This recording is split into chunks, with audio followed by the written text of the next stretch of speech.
हिंदी हैं हम। नमस्कार, मैं हूं आपके साथ स्वप्नेश दुबे। आप देख रहे हैं सुदर्शन न्यूज। हिंदुस्तान और हमारी मातृभाषा हिंदी, हमारी संस्कृति और सभ्यता जैसे जैसे बदली वैसे वैसे भाषा भी बदलती चली गई। मॉडर्न होते लोग शायद ये भूल गए या हिंदी को भी किसी एक्सेंट की तरह पेश करें, लेकिन मातृभाषा हिंदी की अपनी ही सभ्यता है।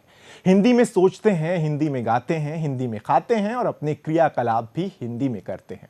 तो फिर इसे बोलने में झिझक कैसी? हालांकि कई जगह हिंदी का स्थान दिन ब दिन बढ़ता ही जा रहा है और इसमें सबसे बड़ी भागीदार अगर कोई बना है तो Hindi cinema, Hindi news channel और सोशल मीडिया, जहां कई सालों से हिंदी को एक अलग जगह मिली है और दिन पर दिन वो मिलती ही जा रही है। लेकिन सवाल ये है कि जब हिंदी राष्ट्रभाषा है तो ये राजभाषा कब होगी? विश्व हिंदी दिवस पर आज इसी पर करेंगे चर्चा।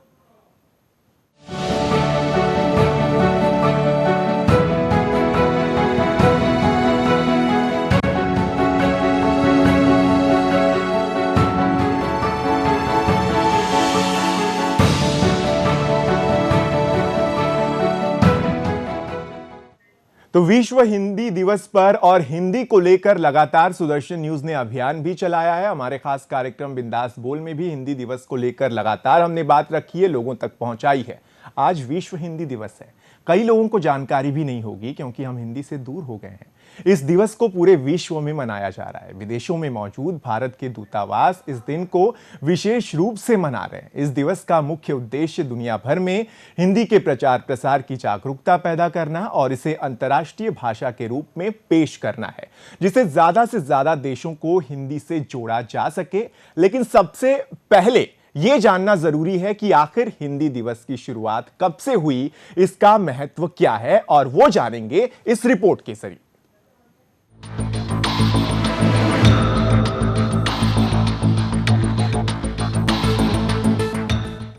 हम हिंदी में बोलते हैं, हिंदी में ही सोचते हैं, हिंदी में ही हम सहज हैं। फिल्में, समाचार पत्र, टीवी चैनल्स, गाने, संगीत, सब कुछ हिंदी में ही होता है। तो दिल तक क्यों नहीं पहुंचता? आज उसी हिंदी का विश्व हिंदी दिवस है। विश्व हिंदी दिवस हर साल 10 जनवरी को मनाया जाता है।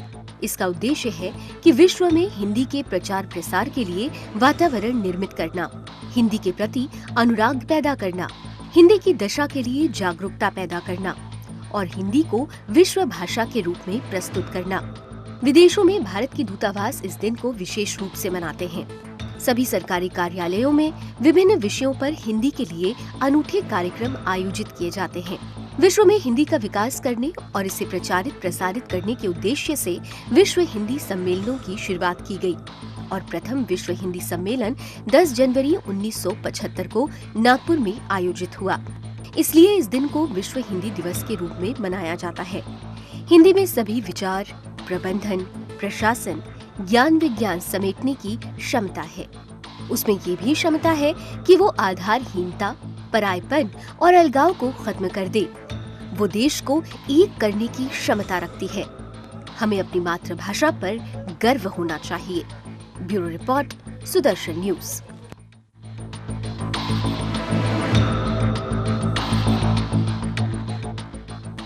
तो हमें मातृभाषा पर गर्व होना चाहिए और गर्व है, इसीलिए हर चीज़ हम हिंदी में करते हैं। इसी पर हम चर्चा करेंगे कि आज हिंदी दिवस है तो आज हिंदी को लेकर, हिंदी भाषा को लेकर हम कहाँ हैं।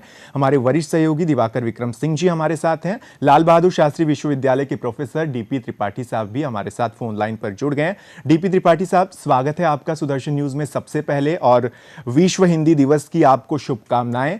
और मैं आपसे जो सवाल पूछना चाहता हूं वो ये कि आज विश्व हिंदी दिवस है और इस दिन हम कहां पर खड़े हैं हिंदी भाषा को लेकर आपकी नजर से? ये बहुत अच्छी बात है कि आज हिंदी दिवस मनाया जा रहा है जी, परंतु हम कई बार ये सोचते हैं कि हम दिवसों तक रह जाते हैं और हम जब व्यवहार में उस चीज को नहीं ला पाते हैं। ये एक हमारा दुर्भाग्य है कि इतने साल से हम अपनी भाषा को आगे लाने में हमको बहुत प्रयत्न करना पड़ता है जी। और ये बहुत अच्छी बात है कि आज टीवी चैनलों के माध्यम से विश्व हिंदी दिवस का बहुत ज्यादा प्रचार हो रहा है। और एक चीज मैं ये जरूर कहूंगा कि अगर आज हिंदी और हिंदी का प्रचार किसी ने किया तो वो या तो हिंदी चैनलों ने किया और या फिर हिंदी मीडिया ने और हिंदी तो पिक्चरों ने किया है। अन्यथा हिंदी का जहाँ तक हम रोज और ये राजकाज की भाषा में हैं तो आज भी इसका कम प्रयोग होता है। ये एक राष्ट्र के लिए वैसे अच्छी बात नहीं है, परंतु धीरे धीरे एक बहुत अच्छी बात समाज में आ रही है कि अपने राष्ट्र के भाषा और अपने प्रति एक लोगों को जागरूकता बढ़ रही है। ये बहुत अच्छी बात है। और उस जिस राष्ट्र की अपनी एक भाषा नहीं होती है, जो उसका एक गौरव नहीं समझ में आता है, तो अपनी भाषा अपना राष्ट्र हमें गौरव दिलाता है। और हमारी जो ये हिंदी भाषा है वह बहुत नजदीक लोगों को मन से जोड़ती है, और जोड़ने के साथ साथ जब हम हिंदी बोलते हैं तो बहुत नजदीक आ जाते हैं। एक बात। दूसरी बात ये है कि ये हमारी मातृभाषा है, और मातृभाषा का अभिप्राय होता है कि जिस भाषा में हमारी माँ बोलती है, जब उसी भाषा में बच्चा भी बोलने लगता है तो उसको भाव का, ज्ञान का, विज्ञान का संप्रेषण सबसे जल्दी होता है। तो आज हमारे बच्चों के सामने बहुत बड़ी समस्या रहती है कि बच्चे के सामने ज्ञान की भाषा अगर धीरे धीरे हिंदी हो जाएगी तो हमारा जो आज भारतीय ज्ञान विज्ञान है वो बहुत दुगना और आगे बढ़ जाएगा। हमारे बच्चों के सामने एक समस्या आज रहती है कि जब बच्चा स्कूल में जाता है तो उसके सामने कई भाषाओं को पढ़ने की बात आती है। भाषाएं पढ़ना बहुत जरूरी आवश्यक है। को दुनिया के चलता है तो को सबसे ज्यादा और जो इनको ही हमको होगा। जब तक हम हमारा राष्ट्र और हमारी भाषा हमारा पर बात आ रही है, और इसी में यदि उत्तरोत्तर धीरे धीरे संप्रेषण किया जाए तो आने वाली जो संतति, आने वाले जो बच्चे, जो लोग को हिंदी के प्रति एक गौरव, हिंदी के प्रति एक गौरव महसूस होगा। डीपी त्रिपाठी साहब, प्रोफेसर साहब, आप हमारे साथ बने रहिए। आपने बड़ी खूबसूरत बात कही, जो जिस भाषा में माता बोलती है अगर वही भाषा बच्चा भी बोले तो और भी ज़्यादा अच्छी बात होगी, और भी ज़्यादा अच्छी तरीके से वो आगे बढ़ती है। दिवाकर जी, आप कितना इस बात से सहमत है? क्योंकि बड़ी ही खूबसूरत बात कही है डीपी त्रिपाठी जी ने। और साफ तौर से एक और सवाल कि माता तो जिस भाषा में बोलती है वो भाषा बच्चे तक ट्रांसफर क्यों नहीं हो पा रही? बच्चा तो फोन उठाकर इंग्लिश में टाइप कर देता है। प्रोफेसर डीपी त्रिपाठी जी ने जो बात कही है मैं पूरी तरह से सहमत हूँ, और इसलिए सहमत हूँ क्योंकि वो संस्कृत के विद्वान हैं। मैं उन्हें बहुत अच्छी तरह से जानता समझता हूँ, और विदेशों में हिंदी और संस्कृत के महत्व पर उनके कई व्याख्यान हुए हैं। प्रोफेसर साहब जिस तरह से बात कह रहे थे कि माता है, और जो मातृभाषा का मतलब होता है कि हमारे संप्रेषण में हमारे भाव जो हैं वो व्यक्त होते हैं। जब भाव व्यक्त होते हैं तो भाव जो होता है वो दिल से निकलता है, और जब दिल से निकलता है तो वहाँ पर अपनी भावनाएं होती हैं। वहाँ जिसको आप इमोशंस कहते हैं, इमोशंस को हम व्यक्त करते हैं। जब हम गौरव फील करते हैं, जब हम ये महसूस करते हैं कि ये हमारी भाषा है, तो उसका हमें एक तरह से संज्ञान में लेते हैं कि हम इस तरह से भाषा जानते हैं। वास्तव में अभी लगभग 5 दशक तक जो स्थिति हिंदी की रही है, हिंदी हम बोलते हैं, हिंदी हम जानते हैं, हिंदी समझते हैं, लेकिन अपने को उच्चतर साबित करने के लिए हम अन्य भाषाओं अर्थात अंग्रेजी का इस्तेमाल करते हैं। लेकिन आज बहुत ही स्वप्नेश आपने एक अहम बात कही कि आज प्रचार माध्यमों में विशेष करके टीवी और अखबारों के कारण हमारे हिंदी का महत्व बढ़ रहा है, और जब हिंदी का महत्व हमारे देश में ही बढ़ रहा है, उसकी स्वीकार्यता बढ़ रही है, तो हम विदेशों में भी उसका प्रभाव बढ़ा सकते हैं। और इसीलिए दिवाकर जी, नासा ने एलियन से बात करते हुए सबसे पहले बात की शुरुआत नमस्कार करके की। जी स्वप्नेश, आगे मैं और ये बात कहना चाह रहा था कि 130 दुनिया के 130 विश्वविद्यालयों में बाकायदा हिंदी पढ़ाया जाता है, हिंदी समझाया जाता है, हिंदी पर रिसर्च हो रहा है। तो जब विदेशों में ये स्थिति है, और दुनिया के तमाम देश, खास करके सोवियत रूस से अलग हुए देश, त्रिनिडाद टोबैगो, सूरीनाम, इवन कि ब्रिटेन और अमेरिका जैसे देशों में कई विश्वविद्यालयों में हिंदी में शोध होते हैं, और वहां पर हिंदी सीखने, और जब ये शोध होते हैं, जब भाषा का संप्रेषण होता है, शोध में ये जो बातें आती हैं, तो उसमें हिंदी और हिंदुत्व का हाँ। या राष्ट्र का क्या व्यवहार होता है, जी। उनकी सोचने की क्या शैली है, हाँ। उनकी संस्कृति क्या है। जब हम भाषा को अच्छी तरह से समझेंगे हाँ। तो हमारी संस्कृति अपने आप अपने देश में मजबूत तो होगी ही, हाँ। विदेशों में भी इसका महत्व बढ़ेगा, और जब विदेशों में इसका महत्व बढ़ेगा तो भारत वास्तव में श्रेष्ठ भारत की श्रेणी में आएगा। इसलिए हिंदी भाषा को हमें और सशक्त बनाना है। जी, तो साफ तौर से ये तमाम चीज़ें निकलकर सामने आ रही हैं और हिंदी की ये विशेषताएं हैं, हिंदी की कई विशेषताएं हैं। डीपी त्रिपाठी साहब लगातार हमारे साथ फोन लाइन पर जुड़े हुए हैं। डीपी त्रिपाठी साहब, मैं आपसे जानना चाहूँगा, 2006 से हम विश्व हिंदी दिवस मना रहे हैं, यानी कि लगभग 10 साल हो गए। अब 11वां साल शुरू हो गया, 2017 क्योंकि शुरू हो चुका है। हम कहाँ पहुँचे हैं? और आपने जो अहम बात कही है, आपने जो अहम बात कही थी कि ये जो तमाम चीज़ें अभी हिंदी उस स्तर पर नहीं पहुँच पाई है जिस स्तर पर पहुंचनी चाहिए थी, तो आपको क्या लगता है कि आखिर ये कैसे दूर होगा, कैसे हिंदी उस स्तर पर पहुंचेगी जिस स्तर पर हिंदी को होना चाहिए, आज हिंदी को होना चाहिए था? देखिए, सबसे पहली बात यह है कि जब हम अपनी भाषा को देखते हैं और अपने को देखते हैं तो हम अपने को अभी ये एक मानसिकता बन चुकी है कि हम दूसरे नंबर के हैं। पहले नंबर के वो लोग हैं जो फॉरेन लैंग्वेज बोलते हैं, जिसमें अंग्रेजी पहले नंबर पर बोलते हैं या फिर फ्रेंच बोलते हैं, तो वो कोई विशेष लोग हैं। कहने का अभिप्राय ये है कि ये हमारी एक मानसिकता ही इस प्रकार की बन चुकी है कि हम अपने को गौरव महसूस नहीं करते हैं। और एक बात आप देखिए, जब माँ और बेटे का संवाद होता है तो वो जिस भाषा में होता है वो बहुत ही सरल, सहज, और उसमें कोई बनावटीपन नहीं होता है।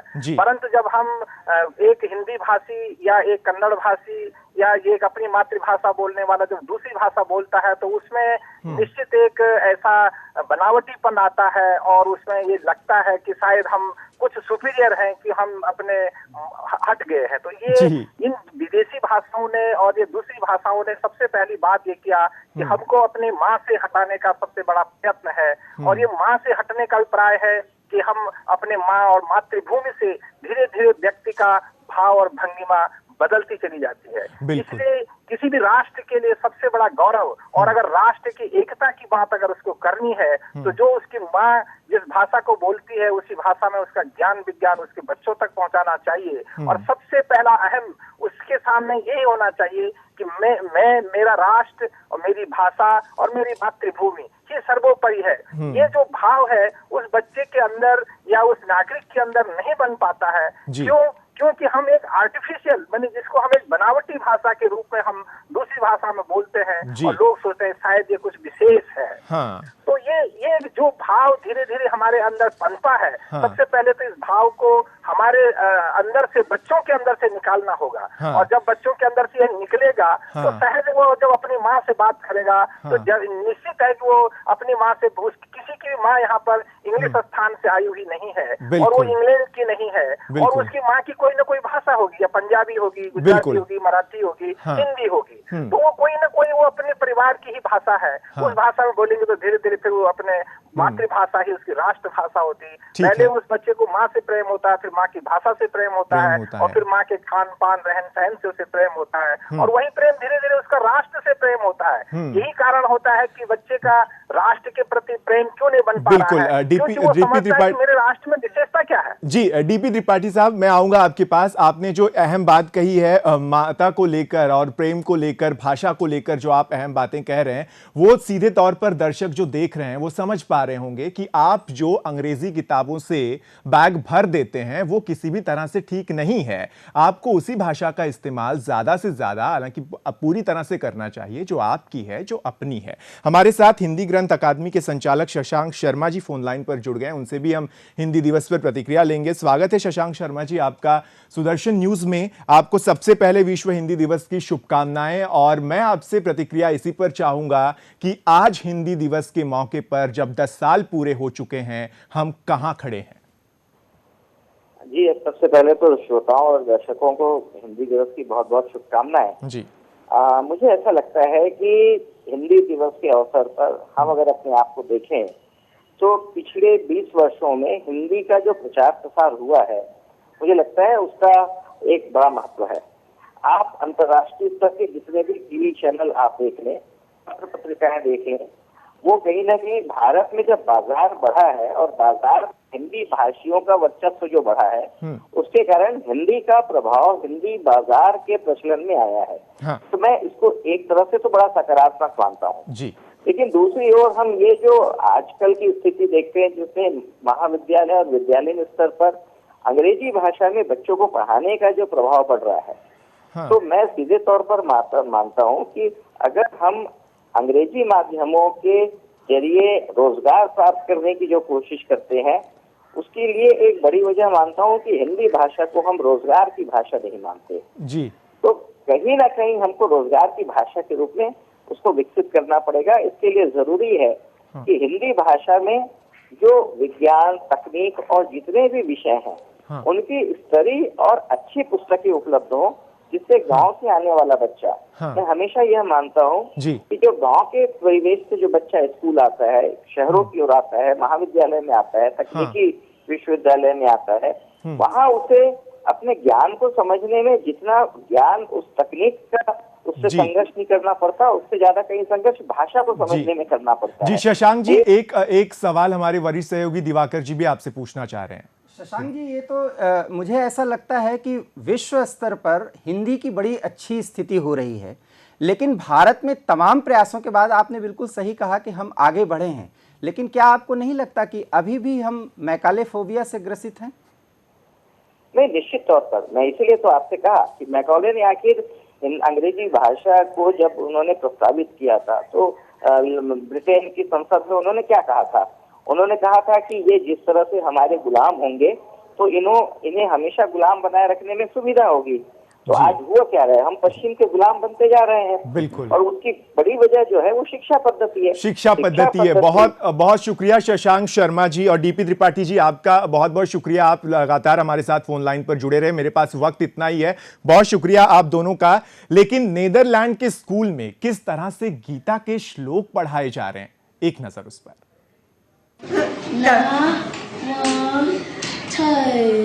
No. All right, this is going on the bonus. David. No. Is that no? Aria. No.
Sattva Shrutirjnana Yoga Vyavastiti Dhanam Dhamascha Yajnascha Swadhyayastapa Arjavam Avinashi tu tadviti yena sarvamidam tatam। गर्व महसूस हुआ, रोंगटे भी खड़े हो गए। लेकिन ये भारत नहीं है, ये नीदरलैंड है। आज हम भारत में हिंदी की स्थिति को लेकर चर्चा कर रहे हैं और नीदरलैंड के लोग गीता के श्लोक पढ़कर हमारे सामने आ रहे हैं। जहां आज विदेशों में हमारी राष्ट्रभाषा हिंदी को स्कूलों में पढ़ाया जा रहा है, वहीं खुद हमारे देश भारत में हिंदी भाषा अभी भी अपनी पहचान पाने के लिए दर दर भटक रही है। नीदरलैंड में डच स्टूडेंट्स को स्कूलों में भगवत गीता पढ़ाने के साथ विश्व की सबसे पुरानी हिंदू संस्कृति से अवगत कराया जा रहा है। वहीं हमारे स्कूलों में हिंदी को केवल एक सब्जेक्ट तक ही सीमित रखा गया है।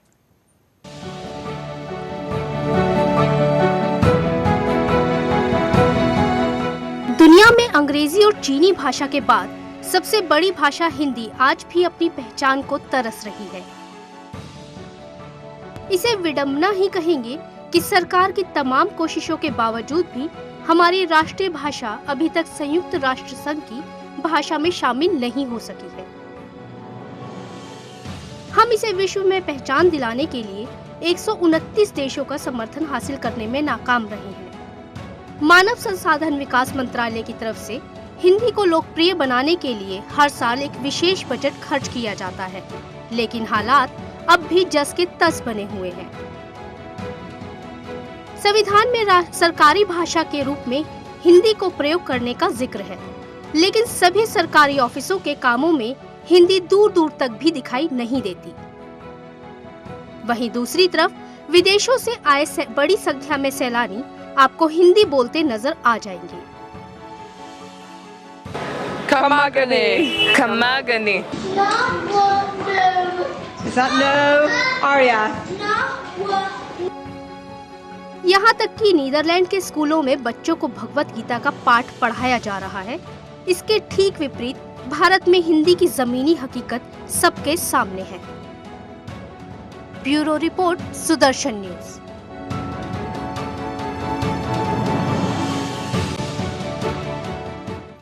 और इसी के साथ हमारी इस खास चर्चा में फिलहाल इतना ही। दिवाकर जी, आपका बहुत बहुत शुक्रिया हमारे साथ इस चर्चा में जुड़ने के लिए। तो साफ तौर से दर्शकों को विश्व हिंदी दिवस की ढेर सारी शुभकामनाएं, इस उम्मीद के साथ कि सोशल मीडिया के जरिए आप अंग्रेजी की तरफ नहीं हिंदी का इस्तेमाल करते रहेंगे और हिंदी को अगले साल उस स्तर पर ले जाएंगे जहां हिंदी होनी चाहिए। फिलहाल इस बुलेटिन में इतना ही। दीजिए इजाजत। आप देखते रहिए सुदर्शन न्यूज। जय हिंद।